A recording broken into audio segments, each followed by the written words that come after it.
Ahora, ya tenemos la justificación. ¿Y ahora qué? Empezamos un camino, empieza algo, una nueva vida. Y entonces ahora Pablo va a estar hablando de esto a partir del capítulo 6. Y vamos a nombrar este trocito santificación, el camino de la santificación o la justicia. Me quitaste la imagen, pero bueno, no pasa nada. Ahí está. La justicia alcanzada, es decir, ya la tenemos. ¿Y ahora qué? ¿Cómo vamos a vivir en esta justicia? Así que tenéis Romanos, por ahí tenéis Biblia, os invito a que busquéis conmigo Romanos 6. Dice así, el 6.1. Nos quedamos aquí la semana pasada, no os acordáis. Dice, ¿qué pues diremos? ¿Perseveraremos en el pecado para que la gracia abunde? Y esta pregunta viene porque en Romanos 5.20 leímos que donde abundó el pecado, sobreabundó la gracia.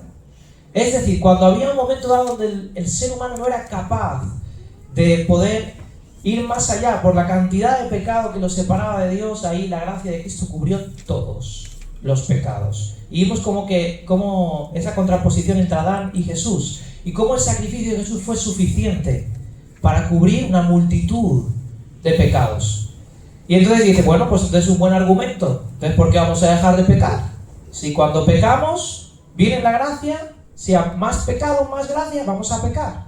Y este es el argumento que Pablo quiere deshacer aquí. Y dice de ninguna manera, empieza el 2. Pero esta pregunta revela un problema que en realidad es que es frecuente. Y es que muchas veces cuando pensamos en la gracia de Dios, pensamos que la gracia solo es perdón. Y claro, cuando pensamos que la gracia solo es perdón, pues entonces si vivimos en la gracia, tenemos como una especie de perdón ilimitado, ¿no? Podemos vivir como queramos y tenemos ese perdón que va a cubrir siempre lo que hagamos. Y es este mal concepto de que el cristiano puede vivir como quiera, que no pasa nada. Y hay muchas veces que se predica de forma errónea esto. Es decir, no pasa nada, tú vive como quieras, Dios te ama. ¿Esto lo hemos escuchado? Dios al final es bueno, Dios al final va a cubrir tu pecado. Pero la realidad es que la gracia de Dios hace más que perdonarnos. Lo que quiere es darnos una nueva vida y transformarnos a la imagen de Cristo. Dice Tito 2, 11 y 12. Dice, porque la gracia de Dios se ha manifestado para salvación a todos los hombres. Hasta aquí, todos de acuerdo. Y luego dice, enseñándonos que, renunciando a la impiedad y a los deseos mundanos, vivamos en este siglo sobria, justa y piadosamente. Es decir, la gracia de Dios no solo viene a perdonar nuestros pecados y salvarnos, sino también a enseñarnos una forma de vida que Dios tiene para nosotros. Dice 1 Pedro 2, 15 y 16, porque esta es la voluntad de Dios, que haciendo bien hagáis callar la ignorancia de los hombres insensatos, como libres, pero no como los que tienen la libertad como pretexto para hacer lo malo, sino como siervos de Dios. Es decir, Cristo nos ha hecho libres, ¿pero libres de qué? De la esclavitud del pecado. Por tanto, no tiene sentido que sigamos viviendo de la misma manera. Nos ha hecho libres para que ahora seamos siervos de Dios. Luego enfatizaremos en esto. Gálatas 5:13 dice, porque hermanos, vosotros hermanos, a libertad fuisteis llamados, solamente que no uséis la libertad como ocasión para la carne, sino servíos por amor los unos a los otros. Y de esto, si os fijáis en los textos, dice, habla de libertad y luego de servicio. ¿Os habéis fijado? Sois libres, pero siervos de Dios. Sois libres, pero siervos los unos de los otros. Y así funciona la gracia de Dios. Él nos perdona, pero no nos perdona para que ahora volvamos a vivir como queramos. Nos perdona para que ahora seamos siervos de Cristo, siervos de la luz. Sigue diciéndolos, en ninguna manera, porque los que hemos muerto al pecado, ¿cómo viviremos aún en él? Y este concepto de muerto al pecado tenemos que entenderlo. ¿Qué significa muerto al pecado? ¿Significa que el pecado ya no existe? No significa que el pecado no existe, el pecado está ahí, ¿no? Significa que el pecado ya no me puede dominar, no puede reinar en mí y por tanto, como decía Iván, no podemos practicar el pecado. O sea, yo no puedo vivir una vida pecaminosa, donde el pecado es algo natural en mí. Y fijaos en 1 de Juan 3:9 lo que dice: todo aquel que es nacido de Dios no practica el pecado, porque la simiente de Dios permanece en él y no puede pecar, porque es nacido de Dios. Y yo hago la pregunta: ¿quién no puede pecar? Aquí dice que no puede pecar, lo dice tal cual. ¿Quién? El que nace de Dios. El que nace de Dios. Es decir, dentro de nosotros, cuando hemos recibido a Cristo en nuestro corazón, hemos pedido perdón por nuestros pecados, nace una nueva vida. Y a esto le llamamos nacer de nuevo. ¿Y quién es quien no puede pecar? Porque yo, Dani, sigo pecando. ¿Quién es quien no puede pecar? Mi nueva naturaleza espiritual no puede pecar, porque es nacida de Dios y por tanto no puede pecar. Ahora, si yo tengo esta naturaleza, se tiene que ver, porque hay algo en mí que rechaza totalmente el pecado, que me lleva a acercarme a Dios, que me lleva a cumplir el propósito que Dios tiene para mí, a caminar de esa manera. Por tanto, no es posible que haya una vida nueva en mí que nadie se dé cuenta. Sería raro, ¿no? Cuando llega un bebé a una casa, ¿se nota? Poquito, ¿no? Cuando hay una nueva vida, se nota. Y se tiene que notar. Colosenses 3:3 dice: porque habéis muerto y vuestra vida está escondida con Cristo en Dios. Y Gálatas 5:24 dice: por los que son de Cristo han crucificado la carne con sus pasiones y deseos. Así que el proceso de santificación comienza cuando yo entiendo que dentro de mi nueva identidad, esto hay que... acordaos del DNI de Eber, no os acordáis cuando dije esto. Él es declarado español. ¿Por qué? Porque tiene un DNI español. Aunque siga teniendo cara de venezolano, es español. ¿Por qué tiene algo que le dice español? Y de igual forma yo soy declarado justo y santo. ¿Por qué? Porque Cristo me declaró así, aunque tengo cara de pecador. Pero soy declarado justo y santo. Ahora, yo tengo que entender que en esta nueva identidad que yo tengo de justo y de santo, el pecado no tiene cabida. No tiene nada que ver conmigo. Yo no puedo seguir dejando esto en mí como si nada pasara. No tiene nada que ver conmigo. Yo ya no puedo relacionarme con esto. Así que esto es lo primero que tenemos que entender como creyentes. En tu nueva identidad, el pecado ya no cabe. No puede estar, no puede quedarse ahí normal. No puedes vivir una vida como si nada en medio del pecado. Dice Romanos 6:3, dice: ¿o no sabéis que todos los que hemos sido bautizados en Cristo Jesús hemos sido bautizados en su muerte? ¿Cuántos habéis sido bautizados? ¿Sabéis lo que significa el bautismo? Cuando te hundieron, simbolizaba la muerte a la antigua vida, al pecado, y la resurrección a una vida nueva en Cristo. Así que Pablo usa esto diciendo: tiene que morir, igual que Cristo fue crucificado, tu vieja vida tiene que morir. Está ahí, se quedó ahí, es algo que forma parte del pasado. Dice Gálatas 3:27: porque todos los que habéis sido bautizados en Cristo, de Cristo estáis revestidos. Y Colosenses 2:12 dice: sepultados con Él en el bautismo, en el cual fuisteis también resucitados con Él, mediante la fe en el poder de Dios que os levantó de los muertos. Así que el bautismo no simplemente fue algo que era religioso, era un símbolo de lo que ha pasado en nuestro interior. Ha habido una muerte y una nueva vida, ha habido una muerte y una resurrección. El 4 dice: porque somos sepultados juntamente con Él para muerte por el bautismo, a fin de que como Cristo resucitó de los muertos por la gloria del Padre, así también nosotros andemos en vida nueva. Y el concepto de vida nueva lo tenemos que tener muy claro. Si no hay vida nueva, si no nacemos de nuevo, no hay reino de Dios.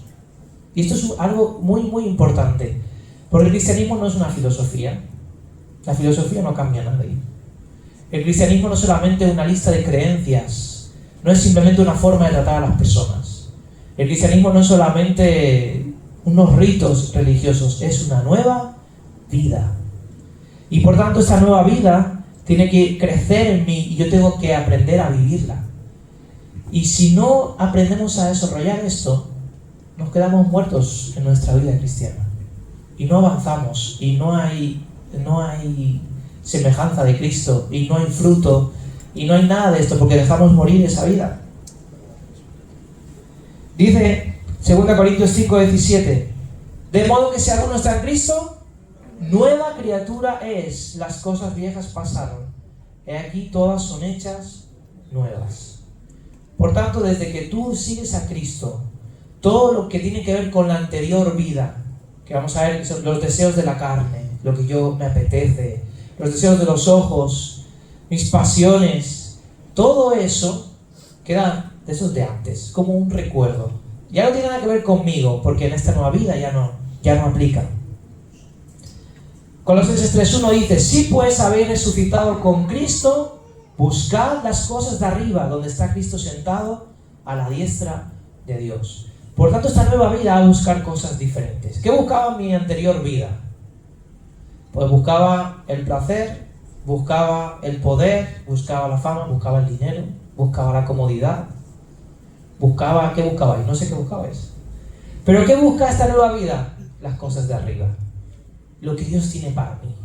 La presencia de Dios en mí. Su voluntad, su propósito. Así que la santidad no es un conjunto de reglas que yo voy a cumplir. Que esto es lo que muchas veces pensamos. Voy a ser santo. ¿Y qué hago? Pues a ver, me pongo un conjunto de cosas. Me voy a levantar a las 5 de la mañana, voy a orar hasta las 6, voy a leer la Biblia hasta las 7, luego voy a ayunar hasta después de la hora de la comida, luego voy... Y así una lista de cosas. Eso no es el camino de la santidad. El camino de la santidad es que esa nueva vida espiritual que hay en mí vaya creciendo. Que esa nueva vida que hay en mí vaya madurando, vaya desarrollándose y se vaya reflejando, es decir, lo que Dios ha puesto en mí, no lo mío, no mi religiosidad, no lo que yo puedo hacer, sino lo que Él está haciendo en mi interior. ¿Se entiende? Están muy callados. Romanos 6:5 dice, porque si fuimos plantados juntamente con Él en la semejanza de su muerte, así también lo seremos en su resurrección. Y aquí plantado juntamente viene la idea de unido, injertado. Y lo que está diciendo aquí es, hay una doble dimensión, una cosa presente, es decir, vivimos ahora directamente en una nueva vida, pero además tenemos una esperanza de resurrección futura. Igual que morimos al pecado con Él, sabemos que resucitaremos con Él. Ahora, hay una nueva vida en Cristo y en el futuro nuestro cuerpo también será resucitado y glorificado en Él. Pero muy, muy importante que esto es si estamos en Cristo, en su semejanza de muerte y en su resurrección, pero siempre en Cristo, porque dice Juan 15:5 que Él es la vid y nosotros los pámpanos. El que permanece en mí, dice Jesús, y yo en Él, este lleva mucho fruto, porque separados de mí nada podéis hacer. Pero no podemos separarnos de Él en la muerte. Y esto a veces no nos gusta tanto. Nos gusta en la vida, pero en la muerte no. ¿Y a qué murió Cristo? Cristo cargó nuestros pecados y los clavó en la cruz. Y murió a todo el sistema pecaminoso. Y Él declaró vencido todo esto. Y nosotros tenemos que morir en este sentido. El 6. Sabiendo esto, que nuestro viejo hombre fue crucificado juntamente con Él, para que el cuerpo del pecado sea destruido, a fin de que no sirvamos más al pecado. Está desarrollando lo que hemos visto. El viejo hombre no es simplemente algo psicológico de, bueno, como yo era antes, sino nuestra identidad, aquella que era con Adán. Esa identidad es la que quedó ahí clavada en la cruz. Y ahora el nuevo hombre, el según Cristo. ¿Os acordáis de esta comparación que vimos antes? Según Adán, según Cristo. Pues ahora este nuevo hombre es el que tiene que vivir.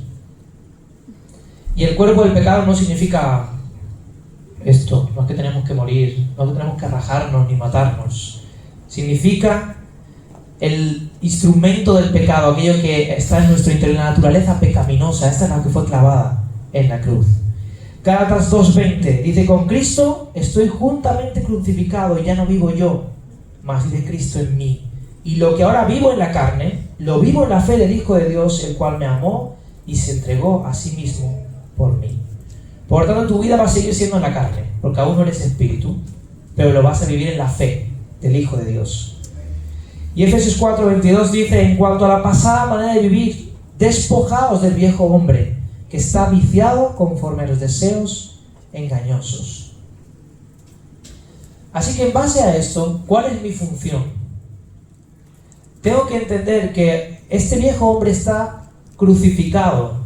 Y oye, mira, no lo descrucifiques. Porque cuántas veces sabemos que eso tendría que haber quedado ahí, pero vamos y rescatamos cosas del pasado. Cuántas veces hay momentos dados donde quizás no nos sentimos, y fijaos que hablo de sentimientos, no nos sentimos bien. Y esto en la vida cristiana ocurre. Porque la vida cristiana no es solamente sentimientos, son convicciones, son promesas, es fe. Y la fe es lo que no va de lo que no se ve. Por tanto, la emoción viene de lo que se ve, la fe no. Y hay momentos dados donde no sentimos lo que esperamos y vamos otra vez a la cruz, ahí donde está nuestro viejo hombre, y recuperamos cosas del pasado, viejos vicios. Dice que está viciado, es decir, hacíamos cosas que tendíamos a hacer y recuperamos hábitos que ya dejamos, recuperamos cosas que sabemos que no nos convienen y volvemos ahí. Así que esto está crucificado y hay que dejarlo ahí, muerto. Dice el 7, porque él ha muerto, porque el que ha muerto ha sido justificado del pecado, porque la paga del pecado es muerte. Por tanto, si ya morimos en Cristo, eso está ya finiquitado, limpio, empezamos de cero. Es un lenguaje judicial. Juan 8:36 dice, así que si el Hijo os libertare, seréis verdaderamente libres. Si hemos ido a la cruz, ahí realmente ya se acabó el pecado, ya no hay más. ¿Hasta aquí se entiende? ¿Voy bien? ¿Voy rápido? ¿Voy lento? Voy por el 7. Hay 32. Bueno, sigue. Dice el 8, y si morimos con Cristo, creemos que también viviremos con Él. Y esto es algo que es increíblemente bueno, es decir, bueno, no solamente está la muerte, está también la vida de Cristo. Cristo resucitó y tiene una vida para nosotros. Así que si participamos en esta parte de morir a la carne, vamos a participar en su vida. Y es una vida abundante. Dice 2 Timoteo 2:11, palabra fiel es esta, si somos muertos con Él, también viviremos con Él. Juan 14:19 dice, todavía un poco y el mundo no me verá más, pero vosotros me veréis porque vivo, vosotros también viviréis. Así que esa vida que Cristo recuperó después de morir en la cruz, esta resurrección es nuestra esperanza. Esa vida de Cristo puede estar en nosotros. Colosenses 3:4 dice, cuando Cristo vuestra vida se manifieste, entonces vosotros también seréis manifestados con Él en gloria. El 9 dice, sabiendo que Cristo, habiendo resucitado a los muertos, ya no muere, la muerte no se enseñoreará más de Él. Yo lo leeré también y así hablo dos argumentos a la vez. Porque en cuanto murió, el pecado murió una vez por todas, mas en cuanto vive, para Dios vive. Y aquí hay dos cosas que tenemos que saber. La primera es que Cristo no puede volver a morir. Es decir, cuando Cristo resucitó no fue como la resurrección de Lázaro. Lázaro resucitó, pero volvió a morir. Pero Cristo ya no. Su resurrección fue definitiva y su vida para siempre. Dice Apocalipsis 1:18, y el que vive y estuvo muerto, mas he aquí que vivo por los siglos de los siglos, amén, y tengo las llaves de la muerte y del Hades. Es decir, Cristo vive y vivirá por los siglos de los siglos. Y dice Hebreos 10:12, dice, pero Cristo habiendo ofrecido una vez para siempre un solo sacrificio por los pecados, se ha sentado en la diestra de Dios. Y eso es el otro concepto. Tu pecado ya fue pagado. Cristo murió una vez, no va a volver a venir a pagar nada. No hace falta. Lo que es el sacrificio de Cristo fue suficiente y absoluto. Una vez y para siempre. Hebreos 10:10, leí el 12, pero el 10 también lo dice. Y esta la voluntad, en esa voluntad somos santificados mediante la ofrenda del cuerpo de Jesucristo, hecha una vez para siempre. Y el último texto, para los que anotan, 1 Pedro 3:18, dice, porque también Cristo padeció una sola vez por los pecados, el justo por los injustos, para llevarnos a Dios. Así que el sacrificio de Cristo fue absoluto y definitivo. Ya no hace falta nada más.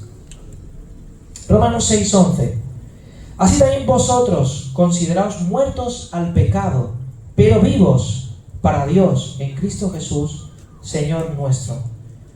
No reine pues el pecado en vuestros cuerpos mortal, de modo que lo obedezcáis en sus concupiscencias. Y fíjate, porque ese es el primer mandamiento práctico. ¿Quién es el que se tiene que considerar? No sé si me explico. Vuelvo a repetir la pregunta, la reformulo mejor. ¿A quién va dirigida esta frase? Dice así también vosotros, es decir, nosotros, consideraos muertos al pecado. Es decir, no solamente es algo que ocurrió espiritualmente, sino que ahora tú y yo tenemos que vivir acorde a esta forma de pensamiento. Tú y yo tenemos que considerarnos muertos al pecado. Es decir, tu forma de pensar y de vivir esto va a influir en cómo tú vas a hacerlo. Si yo no soy consciente de que he muerto al pecado y me considero muerto al pecado, y yo sigo diciendo, no, es que yo soy un pecador, por tanto es normal que peque. ¿Esta mentalidad a qué me lleva? A pecar. Si yo digo, no, yo estoy muerto al pecado, yo no puedo seguir pecando. Mi cabeza, mi mente tiene que entender que esta nueva vida es algo diferente y yo tengo que empezar a pensar como dice la Biblia. Dice Colosenses 3:5, haced morir pues lo terrenal en vosotros, fornicación, impureza, pasiones desordenadas, malos deseos, avaricias, que es idolatría. ¿Quién lo tiene que hacer morir? Nosotros. Hay una parte que nos toca a nosotros. Por tanto yo tengo que decir, no, esto ya no, va conmigo, yo no puedo hacer esto. Y te voy a hacer un símil para que lo entiendas. Imagínate que tú trabajas en la obra o en el campo y de repente te llaman a las oficinas de una empresa grande y tienes que empezar a funcionar de CEO. Bien, y tú vas a tu armario y abres y te encuentras ahí el mono de trabajo, te encuentras los pantalones aquellos vaqueros rotos que usabas, te encuentras los guantes, ¿Qué de esto te vale? Nada. Tendrás que ir y conseguir nuevo indumentaria, un traje con corbata, con zapatos bonitos, etc. Pues esto es igual, tú no puedes empezar a vivir una vida cristiana con las herramientas de antes. Tienes que hacer morir, tienes que hacer limpieza. Todo esto a la basura. Y a partir de ahora tengo que empezar con lo nuevo. Dice, pero vivos para Dios en Cristo Jesús, Señor nuestro. Y Filipenses 4:8 dice, por lo demás, hermanos, todo lo que es verdadero, todo lo honesto, todo lo justo, todo lo puro, todo lo amable, todo lo que es de buen nombre, si hay virtud alguna, si algo digno de alabanza, en esto pensad. Es decir, no te puedes quedar con un armario vacío, que literalmente muchos cristianos intentan vivir con armarios vacíos, luchando solo con aquello que tienen que quitar. No, esto no, no, esto no, no, esto no. Y entonces, ¿qué haces? ¿Vas desnudo? No puedes funcionar sin nada. No puedes dejar de pensar sin poner pensamiento nuevo. ¿Este concepto se entiende? Así que quizás, en vez de estar luchando por intentar no hacer, tenemos que empezar a hacer. Empezar a pensar conforme a la palabra de Dios. Entrena tu mente a pensar todo lo que es verdadero. Llénate de la palabra de Dios y empieza a pensar así. Y quizás tendrás menos luchas en cuanto, no puedo pensar así, no, quito esto de mi mente, no, reprendo en el nombre de Jesús. Empecemos a llenar nuestra mente de lo que es verdadero, de todo lo honesto, justo, puro, amable, de buen nombre. Si hay virtud alguna, algo digno de alabanza. Hay que empezar a renovar nuestra mente en positivo. Efesios 4, 22, 23 lo resume muy bien. Dice, en cuanto a la pasada manera de vivir, despojaos del viejo hombre que está viciado conforme a los deseos engañosos. ¿Y ya está? No, hay un 23. Y dice, y renovaos en el espíritu de vuestra mente. Es decir, cuando quites lo viejo, tienes que renovarlo con algo nuevo. El 12, Romanos 6, 12. Dice, no reine pues el pecado en vuestro cuerpo mortal, de modo que lo obedezcáis en sus concupiscencias. Ni tampoco presentéis vuestros miembros al pecado como instrumento de iniquidad, sino presentaos vosotros mismos a Dios como vivos de entre los muertos, y vuestros miembros a Dios como instrumentos de justicia. Así que ahora, este es el otro mandato, es decir, no vamos a dejar que el pecado reine, ¿dónde? en nuestro cuerpo, es decir, en aquello que hacemos, en aquello en lo que nos movemos. Porque el pecado se va a manifestar a través de nuestro cuerpo. ¿Cómo? Con apetitos, con hábitos, con palabras, es decir, de la lengua, del cuerpo, de la sexualidad, del carácter, etc. Y se va a manifestar. Pero 1 Pedro 2:11 nos anima a abstenernos de los deseos carnales. Y ahora tengo que hacer algo en positivo. Es decir, ya no presento mi cuerpo como instrumento a la maldad, pero tengo que presentarlo como un instrumento, como un arma en manos de Dios. Y otra vez es un poquito el concepto de antes, pero vamos a enfatizarlo. Si yo estoy dedicando mi tiempo a hacer cosas buenas, ¿sabes lo que no haré? Cosas malas. Esto es una cosa que parece muy simple, pero es verdad. ¿Por qué David pecó con Betsabé? Porque no estaba donde tenía que estar. Exacto.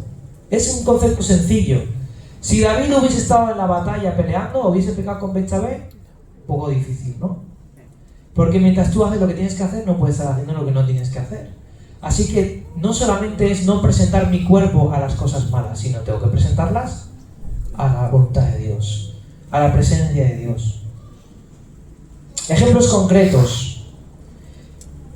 Si tú eres de los que te cuesta no insultar, no gritar, no enfadarte, no hablar mal, ¿cuál es tu ejercicio? Empieza a alabar. Empieza a bendecir. No solamente es de, no, voy a callarme, no. Empieza a usar este miembro, lo dedicas a Dios y empieza a buscar que tu palabra bendiga a las personas. Di las cosas buenas, sé agradecido, agradece, alaba a Dios, canta a Dios. Y esto es un ejercicio. Si mis ojos estaban dedicados a cosas que no y se alimentaban de cosas que no, ahora voy a alimentarme de cosas que me van a enriquecer. Y empieza a usar estos miembros para lo bueno. Si mis manos servían para golpear o para hacer daño a otros, voy a usar estas manos ahora para bendecir, para hacer algo bueno, para trabajar para el Señor. No sé si me explico.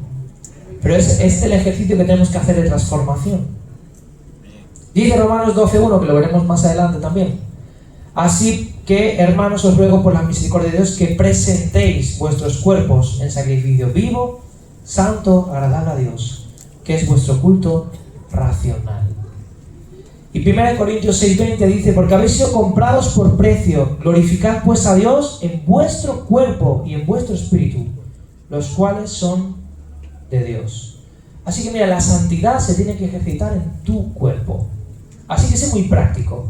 Hay veces que espiritualizamos tanto las cosas que pensamos que algo místico va a tener que pasar para que yo crezca en la santidad de Dios.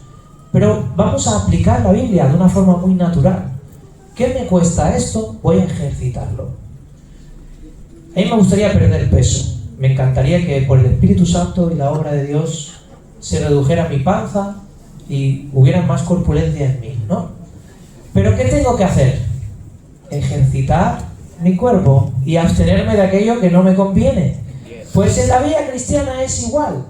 Yo puedo esperar, sentado en el sofá, a que la obra del Espíritu Santo transforme mi forma de hablar, mi forma de pensar, y que de repente yo soy una persona amorosa, tranquila, que no se enfada. O puedo ejercitar.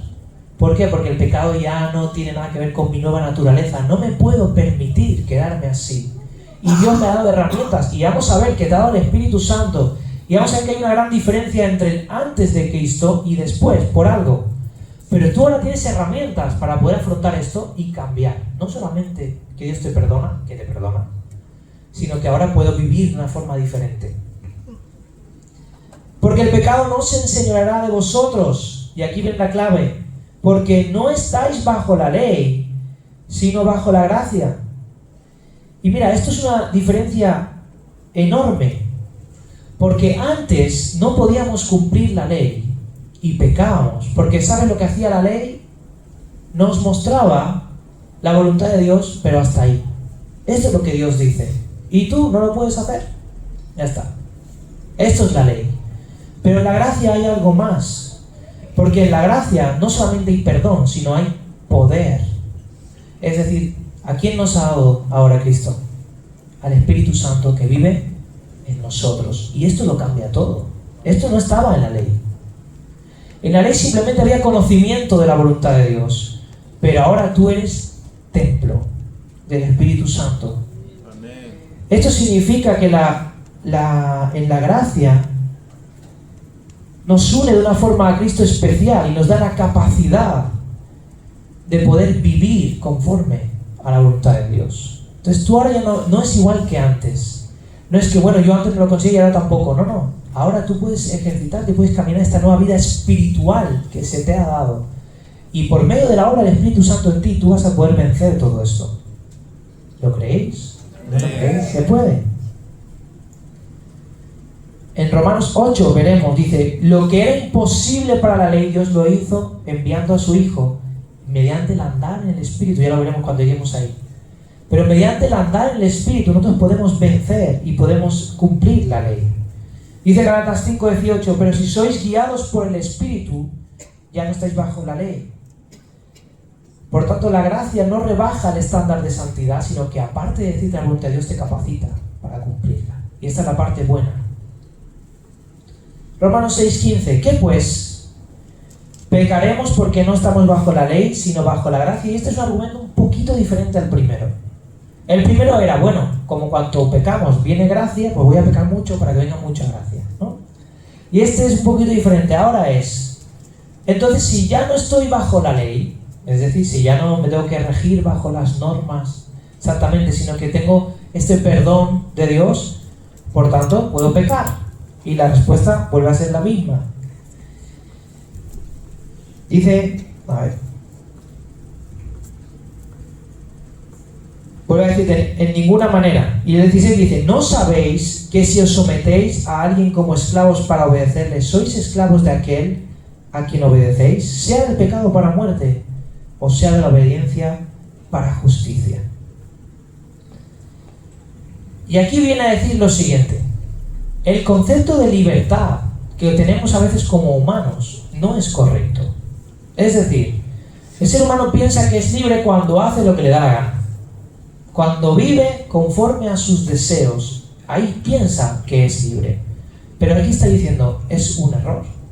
La realidad es que tú vas a ser esclavo de aquel a quien obedezcas. Si tú rindes tu voluntad y tu cuerpo y tus acciones al mal, a la carne, ¿de quién vas a ser esclavo? De la carne.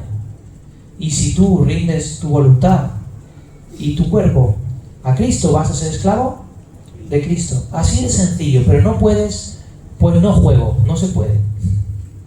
Y esto es lo que muchas veces como humanos queremos una libertad de donde yo hago lo que me da la gana, pero nosotros nos damos cuenta que lo que me da la gana es la carne.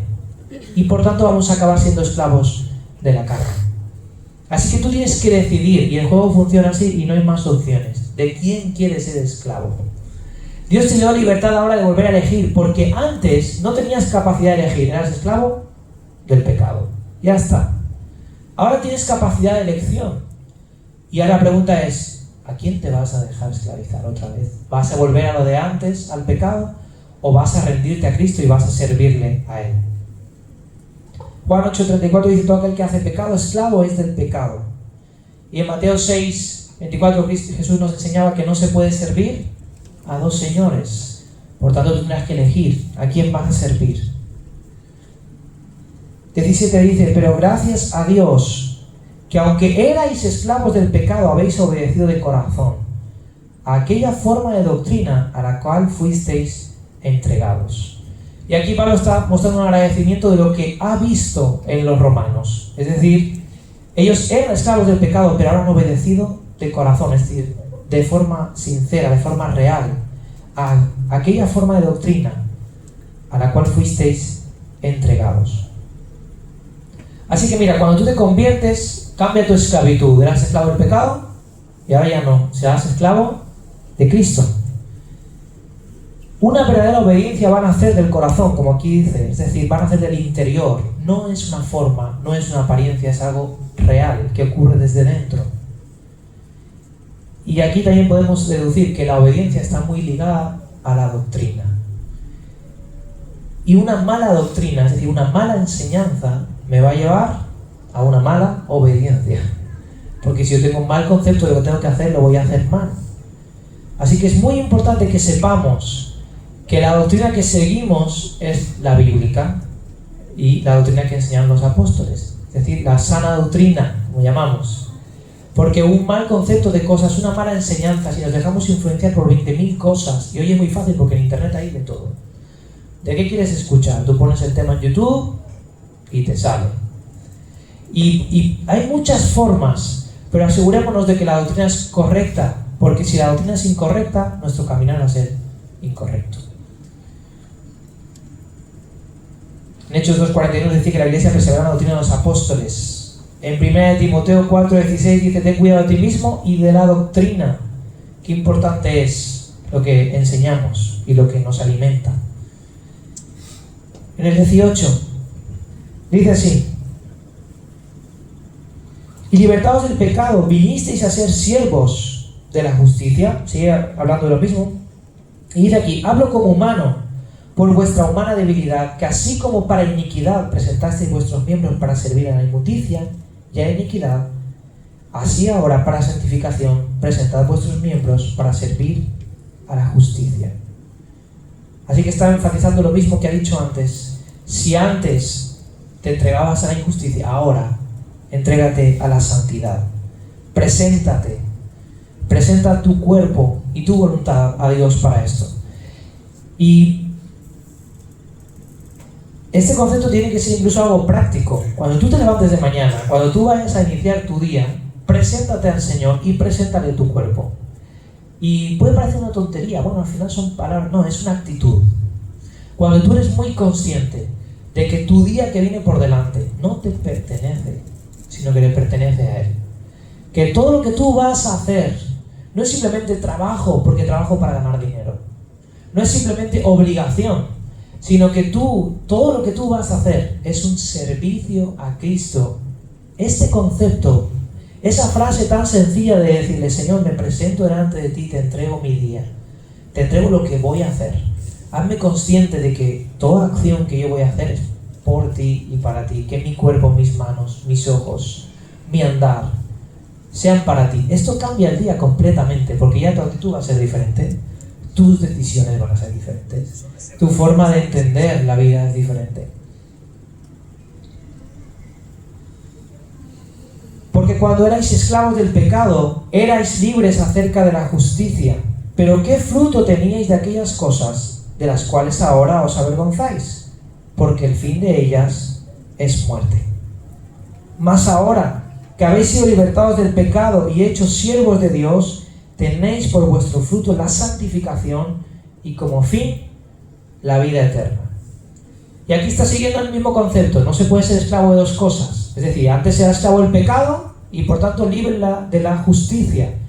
Y qué triste es ser libre de la justicia, ¿no? Porque al final está diciendo: no hay justicia ninguna en nosotros. Éramos libres de esto, no había justicia en nosotros. Pero ahora, y les pregunta: muy bien, antes eras libre de la justicia y esclavo del pecado, ¿y qué conseguiste con eso? ¿Cuál era el fruto? Ahora te avergüenzas de las cosas de antes, ¿no? Ves y dices: ¿qué tipo de vida llevaba? ¿Cómo es posible? ¿Y a qué me llevó todo eso? Y por tanto, si eso es así, entonces ahora hemos sido libertados del pecado y hechos siervos de Dios, y tenemos por fruto, es decir, se va a ver la santificación, este camino de crecimiento en Dios, y como fin, la vida eterna. ¿Qué vale más la pena? Aquí Pablo está haciendo una contraposición. ¿Qué vale la pena entonces? ¿Ser esclavo del pecado o esclavo de Cristo? Y algunos textos para los que apuntan. Efesios 2:1-3 dice: antes estábamos muertos en delitos y pecados, siguiendo la corriente de este mundo. En Colosenses 1:21 habla de que antes éramos extraños y enemigos, pero ahora somos hijos de Dios. Vamos a seguir. 23 dice: porque la paga del pecado es muerte, mas la dádiva de Dios es vida eterna en Cristo Jesús, Señor nuestro. Y ese texto nos encanta porque lo decimos un montón de veces. Y voy a terminar con él aquí porque en algún momento tengo que parar. Y voy a acabar con este. Y ese es el final de tu esclavitud y tienes que tomar una decisión. Si tú eres esclavo del pecado, la paga del pecado es muerte. Por tanto, tu final ya lo tienes claro. Esto es lo que vas a conseguir. Ya has visto las consecuencias en tu vida diaria hasta lo que hiciste antes de entrar al reino de Dios. ¿Cómo vivías? ¿Qué conseguías de eso? ¿Qué satisfacción? ¿Qué llenura? ¿Qué gozo? ¿Qué paz? Eso es lo que el mundo da. Hasta ahí. Pero encima, el fin es muerte. Más la dádiva, el regalo de Dios, si tú decides ser esclavo de Cristo, porque no tienes más juego, no hay más opciones, acuérdate, no hay otra opción, o una cosa u otra. Es vida eterna en Cristo Jesús, Señor nuestro.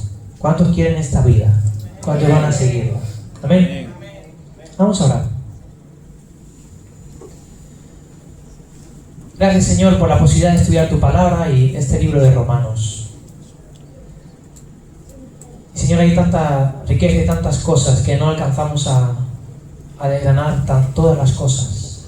Pero tu palabra es viva, eficaz y sabe llegar al interior de nuestros corazones y sabe tratar con cada necesidad de cada uno, Señor. Y te pido que podamos absorber todo aquello que tú nos quieres hablar, que podamos entender tu propósito y que podamos empezar a vivir este camino de santidad de una forma correcta. Te pedimos perdón porque tantas veces nos hemos quedado atrapados en el viejo hombre.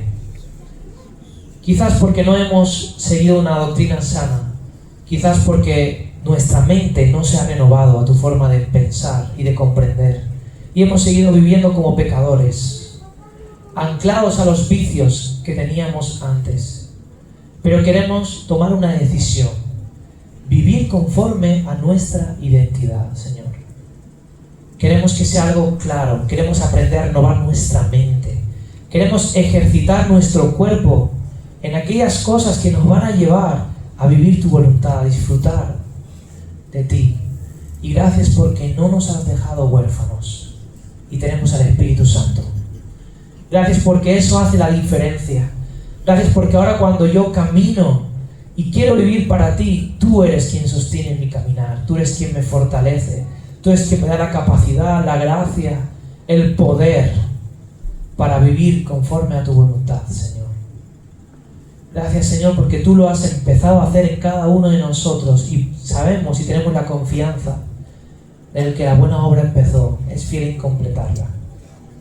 Y queremos ver esa vida de santidad en cada uno de nosotros. Queremos ver cómo crece esa vida y cómo esa vida es luz para otros, Señor. Gracias, Señor, porque tenemos la certeza de que el fin es vida eterna en ti, oh Dios. Gracias, Señor. Ayúdanos en este proceso de santidad para parecernos cada día más a ti, en nombre de Jesús. Amén.